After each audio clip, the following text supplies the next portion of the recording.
Scene, impulse, take one. Mark it.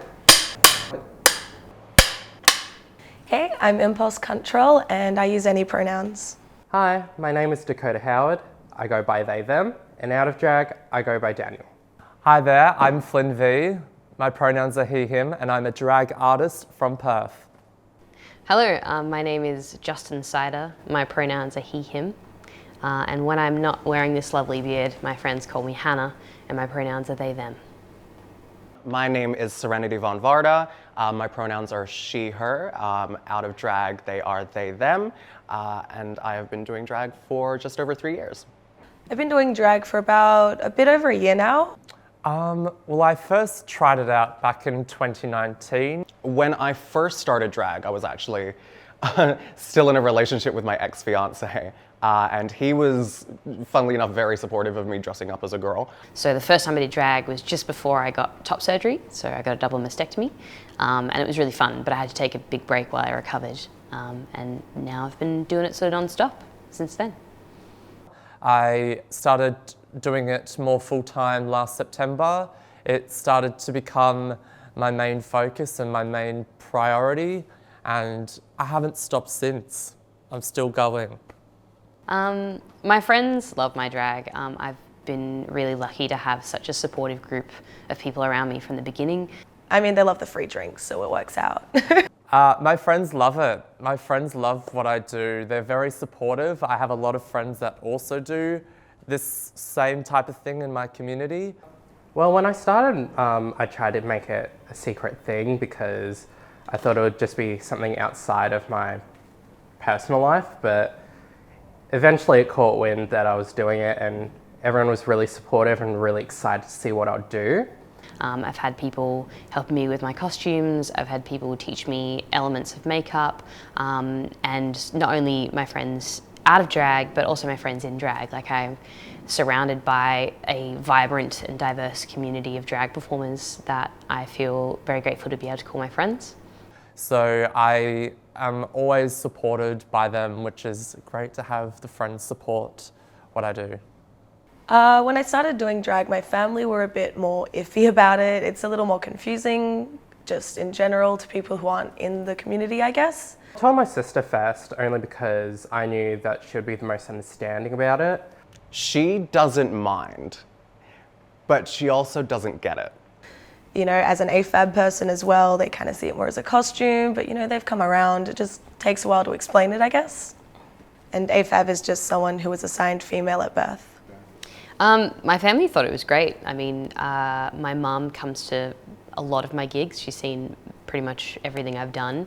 It wasn't until Fringe this year that they saw me perform doing this for the first time, and I got a really good response from them. They really enjoyed it. They loved seeing me be so creative and so engaging with the audience, and also they loved how the crowd reacted when I came onto stage. It was a really cool experience, and they still support me, still come to my shows. It's great, yeah. One of my favourite memories of my mum being supportive of my drag was she was like, because my sister used to work as a skimpy, and so mum came to us one day and was like, both my children get paid to take their clothes off. Like, what did I do? And I was like, Mum, all the right things. My favourite drag moment would probably be... That's really hard. There's been so many amazing moments in my drag, both as an audience member and as a performer. Where I had a sock puppet and I sewed us matching outfits with matching reveals, so took it off and we're still the same. Yeah, I think the best moment is yet to come, because who knows what I could be doing in, let's say, 6 months or a year. When I built up a lot of courage after Fringe this year, and I decided to go to Adelaide Fringe. I didn't know what to expect. It was such a big world of these incredible performers from all over Australia. My proudest moment in drag, I should call it, would be producing my own event called Live Work Pose, which was based off of the hit FX show Pose. put together an original musical. So I wrote a solo show called Justin Cider is Dickless, which is a very silly trans allegory in which Justin wakes up one day and discovers his penis is missing. We had come together to raise over $7,000, which went all straight towards Indigenous charities. And honestly, it's my most favorite thing I've ever done in drag. Bringing together both the Perth drag community and the burlesque community together really meant so much to me and to everyone who was performing that night as well, yeah. But the other moment that was pretty amazing was when I won Crown of the Court, or as it was called at the time, Queen of the Court, which was totally unexpected. I jumped into the competition to make some friends and learn something new, and ended up coming out of it with a crown. And I was the first king to ever win it, so that was pretty amazing. Yeah, it's definitely a highlight. Oh God, do I have many fans? I don't know if I have many fans. I think I have people that support me and that like coming out to see my shows. I'm honestly not the type of person to even think about it, to even think about fans, but at the same time, I know that I'm a little bit popular, I would say. I have a relatively decent following on social media, which I'm very grateful for, because social media is a really cool opportunity and it just makes people take you seriously. Oh, I have so many fans. I'm like really popular. You should follow me on Instagram. It's at Impulse Control, but with a K, because I can't say that word. I don't know if I necessarily have fans. I have people that support me and come to see my gigs regularly and tell me I'm doing good work. I think my favorite moments are the people that tell me that seeing their body represented on stage as a trans person means a lot to them. So I don't know if I call them fans, but just fellow queers. Oh God, the general public reacting to me in drag is very interesting. I actually got a compliment on the way in, just walking down the alleyway. Dude was like, hey, cool outfit. So I feel very good about it right now. I thought I was going to be kind of stared at and gawked at. Sometimes I'll fully scare drivers off, which is always a fucking delight. The challenging one is usually drivers. I would like to say I always feel safe leaving the house in drag, and quite often I am. You know, some drivers are great with it. Others will see that you're outside and then cancel the ride and drive away. That's happened a couple times now. It's an interesting reaction, and it's a mixed reaction that I get from people when I walk out on the street. But today I realized that I think it's almost seen as normal and nobody really like glared at me or made judgments about me. And a lot of the time you just get stares, especially from like young children, because you look so sparkly and exciting. A lot of the time I'll be in full face, wig on, but then just like a tracksuit just to keep comfortable before the gig, and people are stunned. I recently had a driver ask me if I was a man or a woman, and I said, anything you want me to be, and they were like, man, and I was like, okay. During fringe time, it's seen as a bit more relaxed because it's like fringe artists everywhere, everyone's kind of dressed up, and it's the whole of Northbridge has kind of gone into this artist mode. But like at 3 a.m. on a Saturday night in like the back of the car park from Connections, that's when you get the odd looks or like the feeling of not feeling so safe. At the same time, they're not part of my world. I'm not part of theirs. I'm simply just a really pretty bitch walking past. Yeah, I mean, safety in drag is obviously really important because, like, never mind my own physical safety, but I often want to protect my clothes because they're quite expensive, and anyone around me as well. I definitely do feel safe, especially in the suburb I live in, living in drag. Even though safety still is a concern whenever I go out, I'm kind of confident or certain that I'm not gonna be in danger. It's a bit of a hit or a miss sometimes. There's definitely moments where you do feel unsafe on the streets. I have had people physically threaten me and try stuff just because I have weird makeup on. Other times you get really lovely compliments and get to explain stuff, so it really is a bit of a mixed bag. Mind you, leaving at the end of the night is a very different story. And then I have to like walk up the street looking how I look. I don't necessarily feel safe.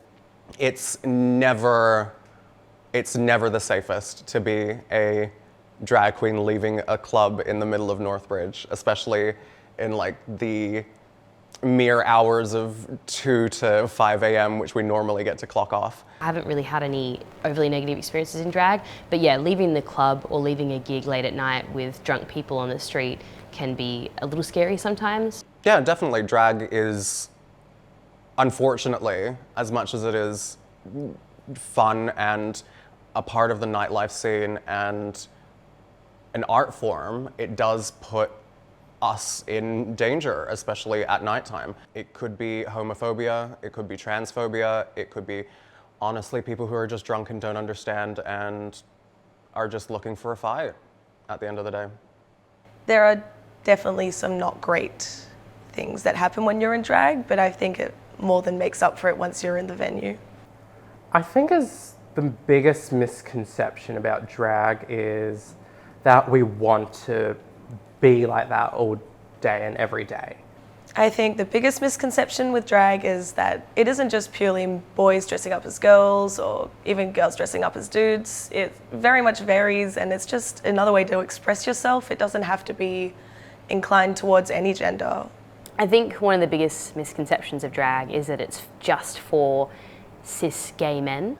But I don't think people realize that this can be a career and this can be like a proper job. Gender is who you feel you are, and drag is an art form where you kind of express yourself and express the kind of character you want to be. Some of the most talented and show-stopping incredible performers are trans or non-binary or AFAB women. Is it for just gay or queer people? I say absolutely not. Drag can be for anyone, no matter who you are, no matter what your ability is, no matter what if you're a person of color, if you're like whoever you are, drag can be yours and it can be anything you want. I don't think drag has ever been specifically for queer or gay people in itself. I think even from the history of it, it was quite a lot of straight men, and even nowadays we do have some cisgendered and heterosexual people on the scene, which I think is great. It really lets it be more in the eye of the public, I think, letting people who may not be what you'd expect to do these sorts of performances, lets it become more normalized and more mainstreamed, which I think is really wonderful. There's this talented burlesque performer that I've gotten to share stages with over the past year, and she likes men. She's not interested in women, she's not queer, she's plain old straight, and that's not a bad thing. Drag is an art form, and I think art is for everyone. I think it's really good as an outlet for me. There's a lot of things that Kira wouldn't be able to get away with doing off and on of stage, honestly. There's a lot of it's a great way for me to be able to wear what I want, be who I want, and let people know who I am. When I first started, I really tossed up the idea that I was a trans woman at the end of the day. And the more I did drag, the more I didn't want to take the makeup off at the end of the day, because I felt so confident and so beautiful, and like drag was my armor.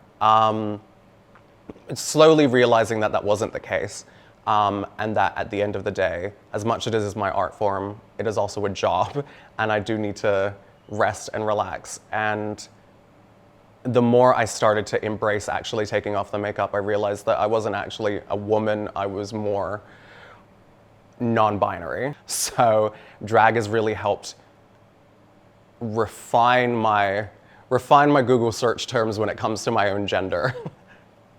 If you're considering trying drag, well, I'd say be patient.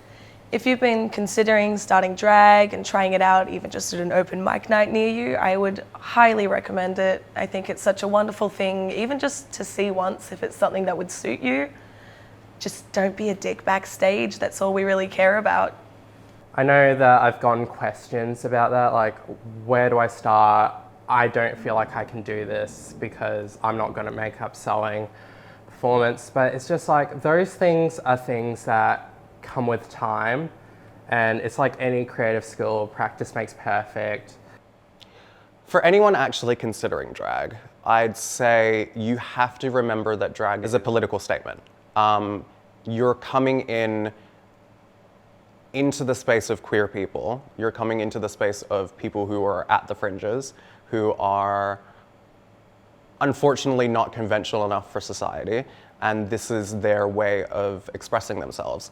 The biggest step is just doing it. Just like sign up for Cherry Bomb or go to the court on Drag Factory and sign up, or go to Pop at Connections and just hand in your USB and just get the first performance done.